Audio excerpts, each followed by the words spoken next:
package, you got Siffer springs, you got better shocks, you got disc brakes up front, you got the E70 red line tires, and you also got the 2 stripes over top of the hood.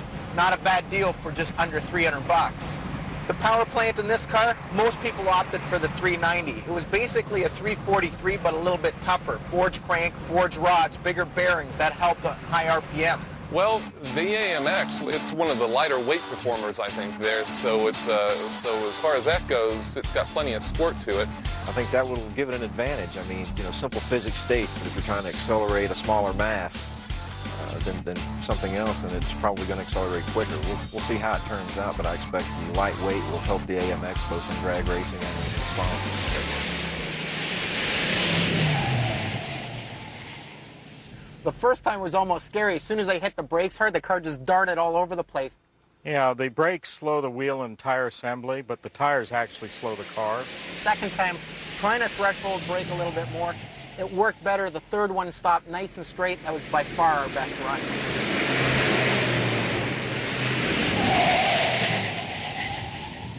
This car under braking, pleasantly surprised. No drama whatsoever.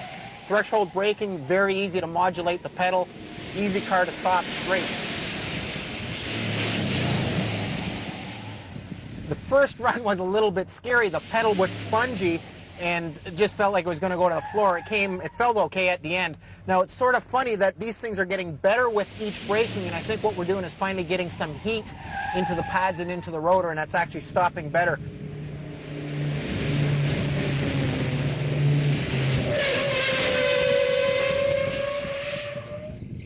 It seems like these brakes get better with every stop, and again, I think we're putting heat into the pads. The other thing is these bias ply tires tend to really squirm around, so if you start to get them locked up, you're not going to come back. They're not as easy to modulate as a radial tire. The tendency of the drums, that it's self-energizing, so it doesn't respond quite as quickly. There's a little hysteresis, so if you reach the limit, you're pretty much stuck there. It doesn't respond and back off of the limit as quickly as discs. So once the car's out of balance, it's very hard to bring it back.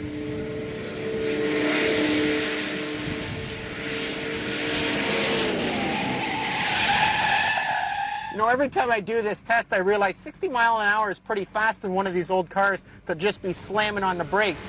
Try it next time you're on the road. Make sure you look in the rearview mirror before you do it, though. Nothing exciting about this car under braking. The only downside is the floats are set a little bit too low, so when you brake hard, the car really wants to stall.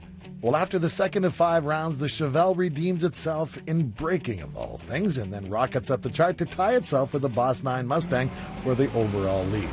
When we come back, Peter gets up on the wheel of 7 great dream cars. This portion of the Shootout is brought to you by AutoZone, carrying the Grand Sport line of high-performance pads at over 3,300 stores in the U.S. Get in the zone. AutoZone. Now, good handling in the muscle car context is not crashing while you change directions in the thing. But we needed to have a test that would compare all the cars fairly. So here's what we did. We set some cones 70 feet apart. Now, what Peter's going to do is enter that course in a slalom and drive by a kind of an antiquated timing system spread out over 250 feet. That amount of time will be our comparison for all 7 cars. I feel Peter approaching me from the rear. It makes me nervous because that's how he makes most of his money. Your wife says there's 3 things that never come out of your wallet: your money, your credit card, and that thing that causes that circular impression. Poor girl, I don't know how she puts up with you. Anyway, Corky has supplied us with a bunch of tires from Coker Tire. These guys manufacture original type tires for all of the muscle cars, and actually most of the cars from the 20s all the way up. They supplied us with exactly the same tire that the car left the factory with.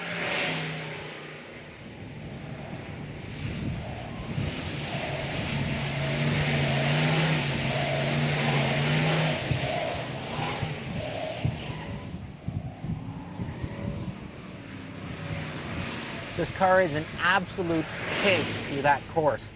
3,800 pounds, no power steering. You're one way or you're the other way. You just can't control the car. No fun again through the slalom.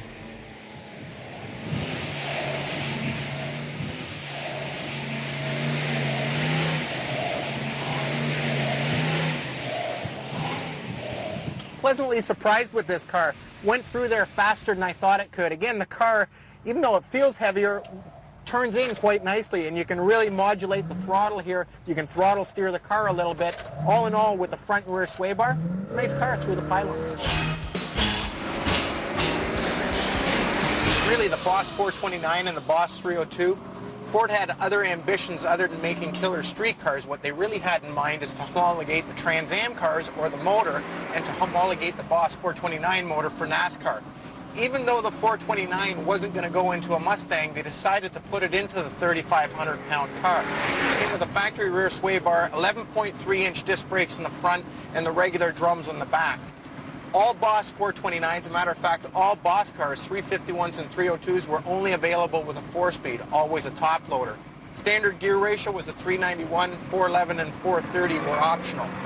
Well, let's get to the motor. It came with steel crank, steel rods, actually a billet crank, 4-bolt mains, very, very tough bottom end. But the real magic was in the heads. The heads had a port that you could almost stuff a beer bottle in. All aluminum heads. Instead of head gaskets, they actually used O-rings. Aluminum intake, 735 Holley on top, the air grabber hood, which was functional from inside. Even though it was only rated at 375 horsepower, it was much stronger than that. Torque, 450 foot-pounds of torque, a big number in a 3,500-pound car. The suspension, no different than a Boss 302, which was now a Trans Am contender. Other than the extra weight up front, which was offset slightly by putting the battery in the back, this car was really a fairly good handling car.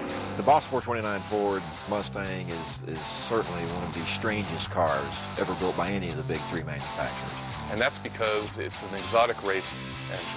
It was a very powerful race engine. There's a lot of potential in the Boss 429 motor when you really talk about building one for race. You know, they built the car to homologate the Hemi to take on Chrysler's Hemi. You know, the 429 engine was brand new. They had to put 500 in some car, at least, to make Bill France happy. But as it was introduced in the Mustang, it didn't quite meet what expectations people had for it in the late 60s. They were looking, for a Chrysler Hemi killer, because Ford was taking the stab after Chevy had. They were looking for something that would run like a ZL1. What came out was a fast car, but it wasn't quite what people thought it was, so it got this reputation of being a soft runner or a pig. Carcraft in Michigan hand-built the cars. The finished product was really lamented in the press. It was way too nose-heavy. They had to do so much to tone the Boss 429 engine down to make it livable on the street that it gutted the performance, supposedly. You'll find out that, no, it's not a high 11-second, low 12-second screamer, but I think it'll nose out every single one of these cars in this competition. And yet, through all that, when you look back on Mustang performance, what is probably the ultimate Mustang? I'd have to say it's probably Boss 429.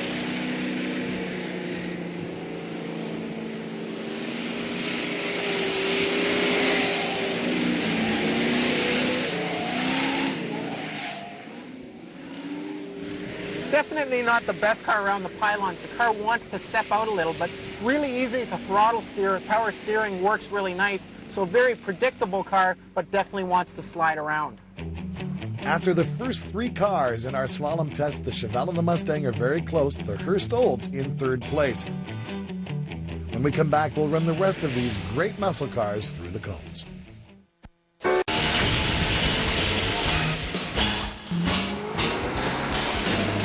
Well, the real thing with any of these muscle cars comes down to the motor. Two options were available in 1969, the Ram Air 3 and the Ram Air 4. As far as transmissions, you could get the 3-speed Hydromatic or you could get the 4-speed, the M21 or the M20 Muncie.